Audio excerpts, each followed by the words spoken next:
사도신경으로 신앙 고백하십니다. 나는 전능하신 아버지 하나님 전지의 창조주를 믿습니다. 나는 그 유일하신 아들 우리 주 예수 그리스도를 믿습니다.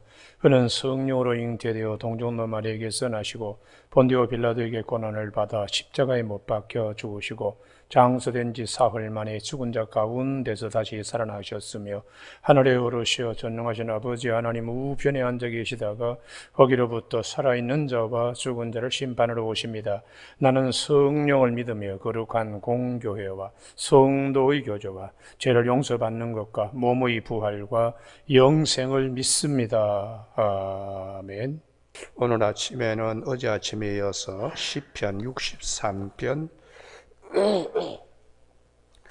1절에서 7절까지 한 절씩 교독하십니다. 시편 63편. 하나님이여 주는 나의 하나님이시라. 내가 간절히 주를 찾되 물이 없어 마르고 황폐한 땅에서 내 영혼이 주를 갈망하며 내 육체가 주를 앙모하나이다.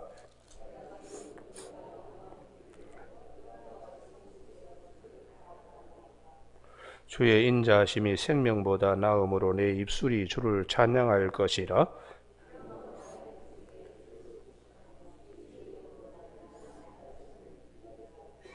골수와 기름진 것을 먹음같이 나의 영혼이 만족할 것이라. 나의 입이 기쁜 입술로 주를 찬송하되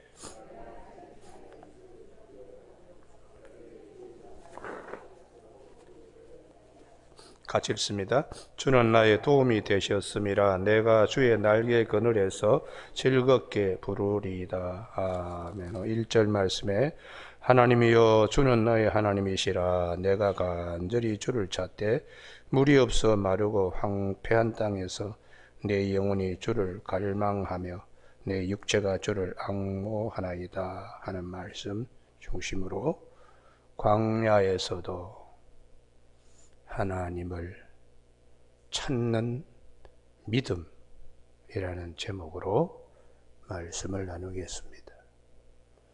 우리가 그 구약 성경에 출애굽기가 있습니다.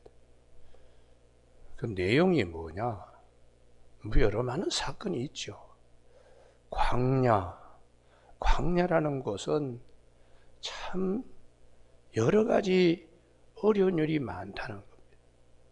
먹는 것도 애굽과 비교하면은 말도 안 될 정도로, 거기는 고기를 삶는 가마솥 곁에서도 고기를 먹을 수 있었고, 정력을 위해서 부추와 파도 마음껏 먹을 수 있고, 비록 발로 남새밭에 물을 대는 한이 있더라도 채소도 맛있게 먹었던 적이 있습니다.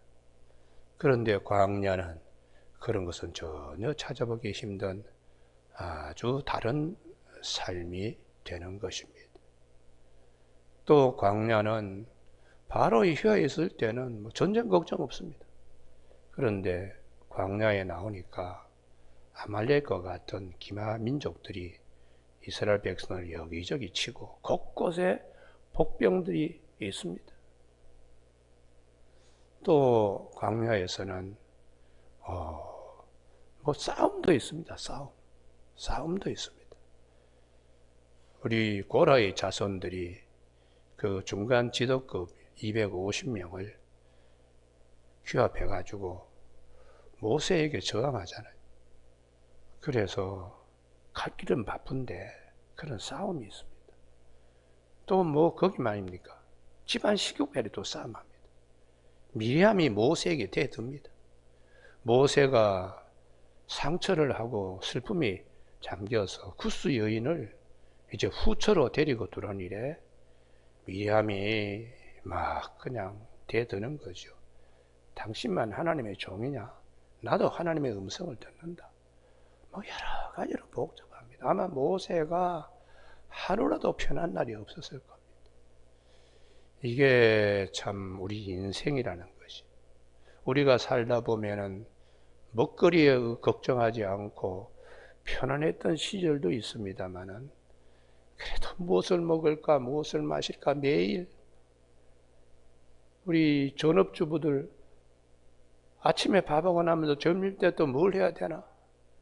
또 가까운데 어디 가서 대박집에 가서 뭘 사가지고 또 와야 되나. 매일매일 먹는 거 그냥 마실 거 걱정하면서 합니다. 그게 우리 인생이라는 거예요. 그리고는 뭐 크고 작은 어려움이 많이 찾아오지요. 병마라고 하는 생각지도 않는 아말렉과 같은 군사들이 우리에게 찾아올 때는 우리가 연약하기 때문에 잘못하면 넘어지기 쉽습니다. 또 집안 식구들끼리 싸움이 있지 않나? 가까운 또 친척, 동족들끼리 다툼이 있지 않나? 이게 우리 인생살이, 광야가 우리의 인생을 얘기하는 거죠. 그렇지만 중요한 것이 있습니다. 비록 광야에서 우리 인생살이가 참 그렇다 할지라도 이스라엘 백성들이 가지고 있는 축복이 있습니다. 할렐루야. 그게 그런 가운데도 하나님이 함께 하신다는 거예요. 할렐루야. 이것은 다른 민족이 가질 수 없는 특권입니다. 그래서 이걸 은혜로 이걸 여겨야 되는데, 먹는 거, 마시는 거, 뭐 편안한 거, 그거 다 합치더라도 하나님이 함께 하신다는 이 은혜와는 비교할 수 없어요. 그래서 오늘 우리가 시편 63편 거기에 소제목에 주목해야 되는데요. 다윗의 시, 유다 광야에 있을 때에, 광야라는 광야요. 다윗이 유다 광야에 있을 때, 이스라엘 백성들이 출애굽하면서 광야에 있을 때나, 다윗이 광야에 있을 때,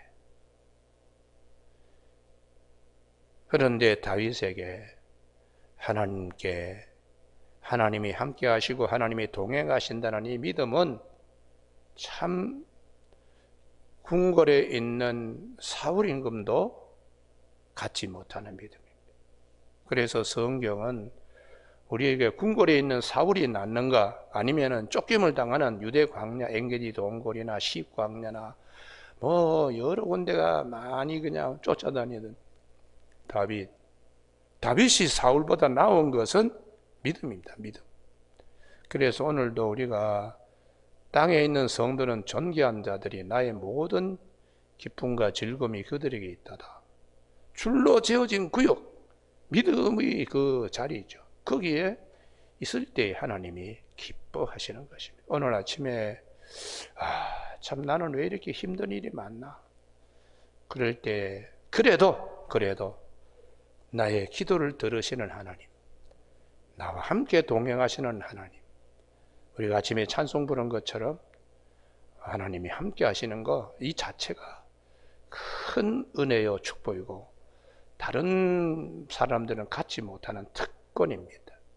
그래서 빌립보서 3장 20절에 우리의 시민권은 하늘에 있다. 천국 시민권을 가지고 있는 자들이라는 겁니다. 오늘 아침에 우리 다윗이 그렇게 그냥 어려움을 겪으면서 그가 믿음 잃지 않고 있다는 사실, 그리고 또 사울에게는 하나님이 예정해 두신 거, 임금의 자리에서 내려오게 하는 건데요, 그리고 하나님이 버립니다. 다윗은 지금 어려움을 겪더라도 사울의 길을 이어서 하나님의 나라를 굳건하게 세워줄 계획이 다윗에게 있어요.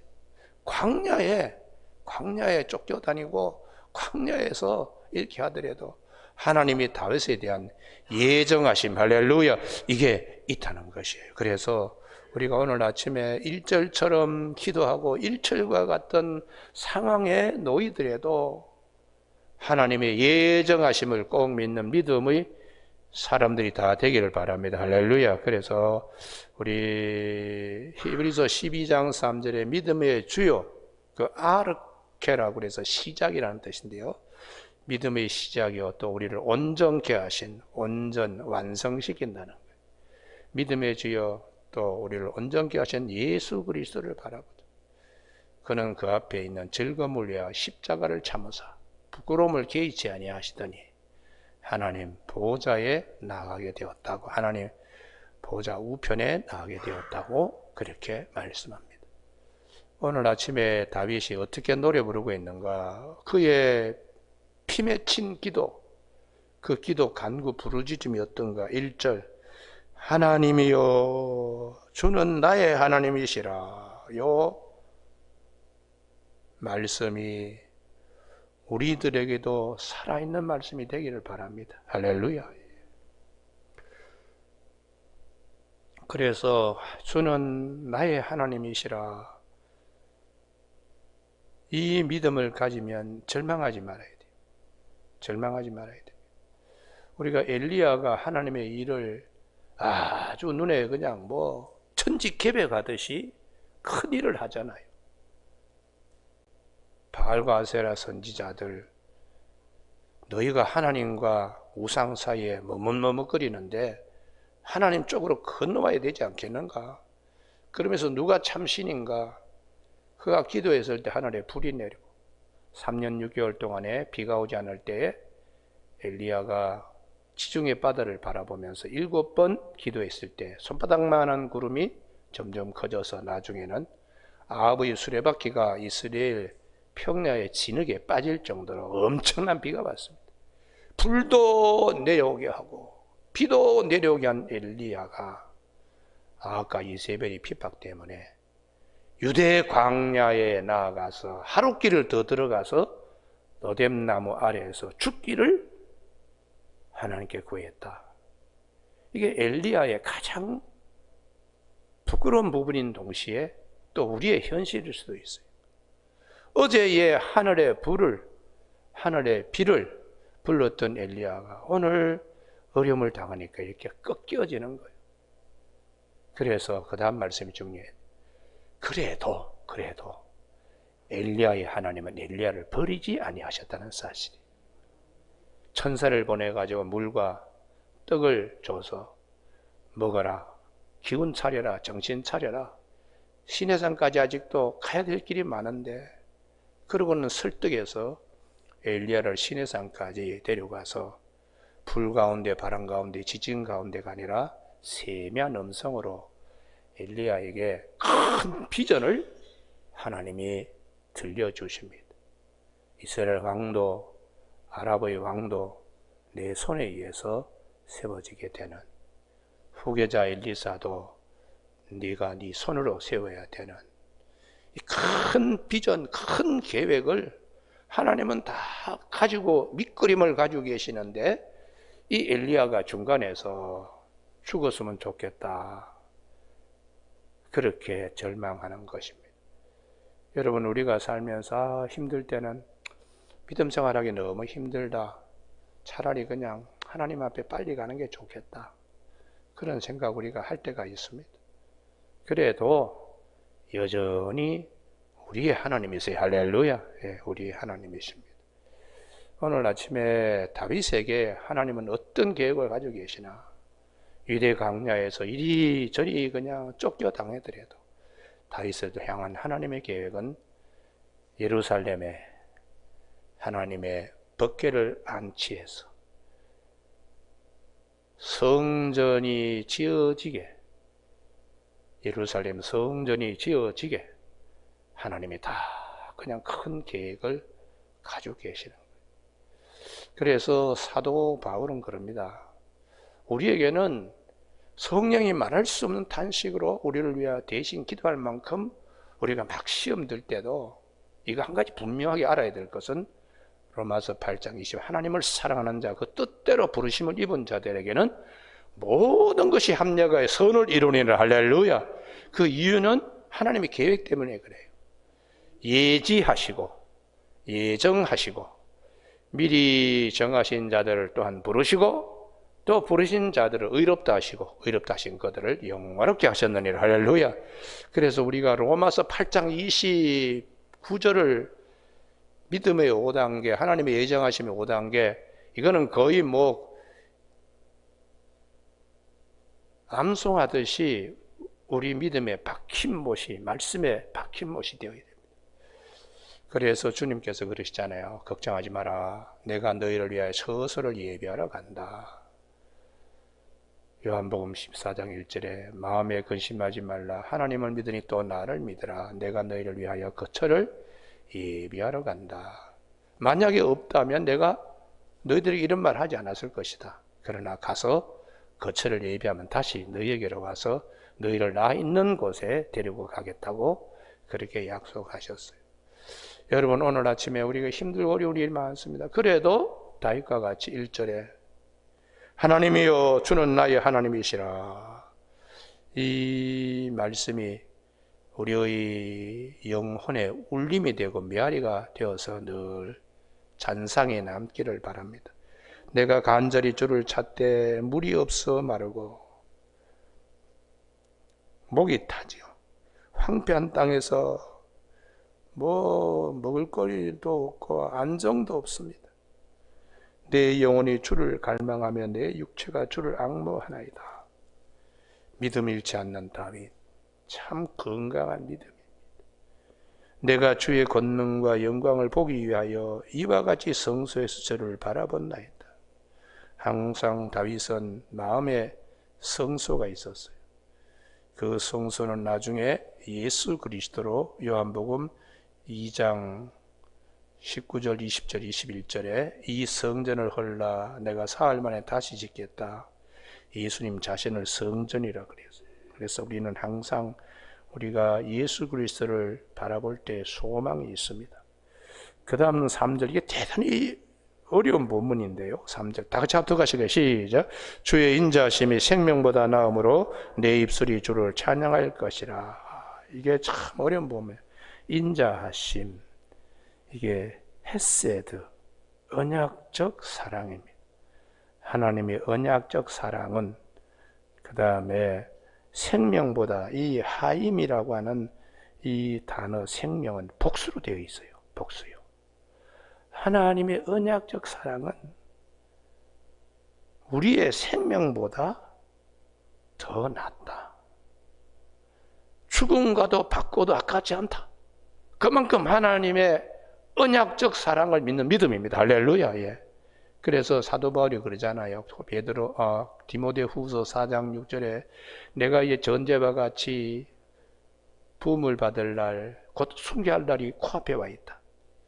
그렇지만은 내가 코앞에 와 있다.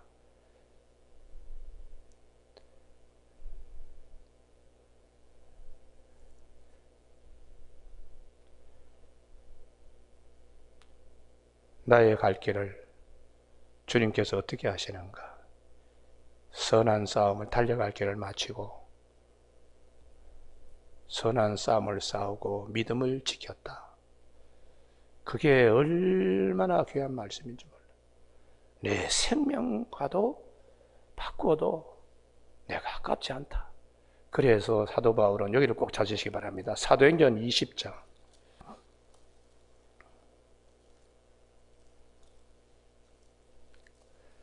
사도행전 20장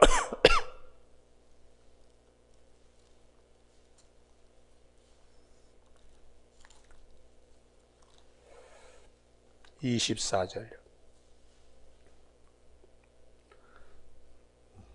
다 같이 합독하십니다. 시작. 내가 달려갈 길과 주 예수께 받은 사명 곧 하나님의 은혜의 복음을 증언하는 일을 마치려 하면은 나의 생명조차 조금도 귀한 것을 여기지 아니하노라. 하나님의 일을 함에 있어서 그것이 내 목숨보다 귀하다. 그게 사도 바울의 믿음이요. 에베소 장로들을 불러놓고 마지막 예루살렘으로 이제 가면서 이제 이 장로님들은 다시 바울을 보지 못합니다. 마지막 에베소 교회까지 사도 바울이 들어가지 않고 에베소 장로들을 불러내어 가지고 그렇게 부탁한 말씀이에요. 오늘 우리가 사는데 가장 가치 있는 일이 뭔가? 내 생명보다 주의 것을 더 귀하게 여기는 그것이 하나님의 마음을 기쁘게 하는 것입니다. 그래서 사도 바울뿐만 아니라 다윗의 경우에도 주의 언약적 사랑의 이 말씀은 나의 생명, 내 주변의 사람의 생명들보다 더 귀하다고 그렇게 고백하고 있는 겁니다. 그 기쁨이 이제 4절 이름으로 나의 평생의 주를 송축하며 주의 이름으로 말미암아 나의 손을 들리다. 골수와 기름진 것을 먹은 같이 나의 영혼이 만족할 것이라. 주의 말씀이 내 영혼의 깊은 곳까지도 살아있어서 운동력이 있어 자의 어떤 날쌘 것보다 예리해서 영과 혼과 관절과 골수를 찔러서 그 안까지 주의 말씀이 운행하시니까 주의 말씀에 대한, 그래서 6절 내가 나의 침상에서 주를 기억하며 새벽에 주의 말씀을 작은 소리로 읊조릴 때 하오리니. 밤새 잠이 오질 않아 이리 뒤척 저리 뒤척 할 때에 새벽에 하나님이 말씀을 탁 주시는 거예요. 이때 이 기쁨은 이루 말할 수 없습니다. 새벽에 주의 말씀을 작은 소리로 읊조릴 때에 하오리니. 말씀 묵상하면서 주님의 음성 듣는 것입니다. 여러분, 새벽 기도가 왜 중요한가? 주일 낮 예배는 예배이기 때문에 중요하지만 새벽 기도는 광야 같은 인생에 주님의 말씀을 내 영혼에 들을 수 있는 말씀 신방의 축복이 있습니다. 할렐루야. 그래서 새벽 기도 자꾸 강조하는 겁니다. 여러분, 새벽에는 두 가지가 있습니다. 하나는 기도, 하나는 말씀 듣는 겁니다. 말씀과 기도는 우리를 거룩하게 한다고 사도 바울이 디모데에게 가르쳐 준 바 있습니다. 오늘 아침에 광야 같은 인생 속에 다윗과 같은 믿음의 용사들이 되어서 하나님이 다윗을 통하여 큰 계획을 예비하셔서 그 일을 이루어 가시게 하신 하나님은 우리의 하나님 되심을 꼭 믿는 저와 여러분이 되시길 바랍니다. 기도하시겠습니다. 하나님 아버지, 오늘도 이 아침에 은혜를 베풀어 주셔서 광야에서 유리방황함에도 하나님을 나의 하나님이라고 부르는 다윗의 신앙을 우리가 아침에 살펴볼 수 있도록 시간과 공간을 초월하여 기록된 말씀을 통하여 하나님의 음성을 들을 수 있게 해주심을 감사합니다. 주의 인자하심이 우리들의 생명보다 더 귀하다는 이 귀한 말씀을 마음에 새기게 하여 주시고 새벽마다 하나님께로부터 우리에게 들려주시는 귀한 음성 듣고 오늘도 어두운 세상 주의 말씀이 내 발의 등불이요 내 길의 빛이 되는 아침 되게 하여 주시길 원하옵고 예수님 이름으로 기도드립니다. 아멘. 하늘에 계신 우리 아버지, 아버지의 이름을 거룩하게 하시며 아버지의 나라가 오게 하시며 아버지의 뜻이 하늘에서와 같이 땅에서도 이루어지게 하소서. 오늘 우리에게 일용할 양식을 주시고 우리가 우리에게 잘못한 사람을 용서하여 준 것 같이 우리 죄를 용서하여 주시고 우리를 시험에 빠지지 않게 하시고 악에서 구하소서. 나라와 권능과 영광이 영원히 아버지의 것입니다. 아멘.